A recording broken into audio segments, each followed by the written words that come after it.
আজ যাচ্ছি বরকে নিয়ে ডক্টরের কাছে চেক আপ করাতে। আজ অনেকদিন পর বাসে উঠলাম। আমার মতো বাসের থেকে টোটোতে ঘুরতে ভালোবাসো আর কে কে বলো তো? তো পৌঁছে গেলাম নতুনহাট বাস স্ট্যান্ডে, দেন মিষ্টির দোকান থেকে মিষ্টি নিয়ে নিলাম। ভাবছো তো ডক্টর দেখা থেকে মিষ্টি কেন? আসলে এখানে বরের খালামার বাড়ি, সেখানেই যাচ্ছি প্রথমে।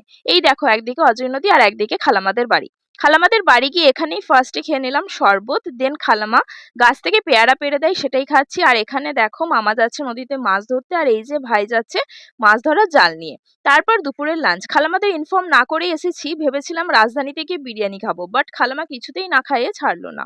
এখানে আমার আসতে খুব ভালো লাগে শুধু এখানকার পরিবেশটার জন্য। দেখো কি সুন্দর শান্ত পরিবেশ, তাই না? তো খেয়ে দিয়ে হজম করার জন্য একটু নদীর ধারে যাই ঘুরতে। ওই যে দেখা যাচ্ছে অজয়ের ব্রিজ, আর এই যে এখানে মামারা মাছ ধরছে। এত সুন্দর এনভায়রনমেন্টে ফটোশুট না করে থাকা যায় বলো? তাই কিছু ফটোশুট করে নিয়ে কিছুক্ষণ রেস্ট করে চলে যাই ডক্টরের চেম্বারের উদ্দেশ্যে। এখন অনেক কিছু বাকি, তাই চোখ রাখুন নেক্সট ভিডিওতে।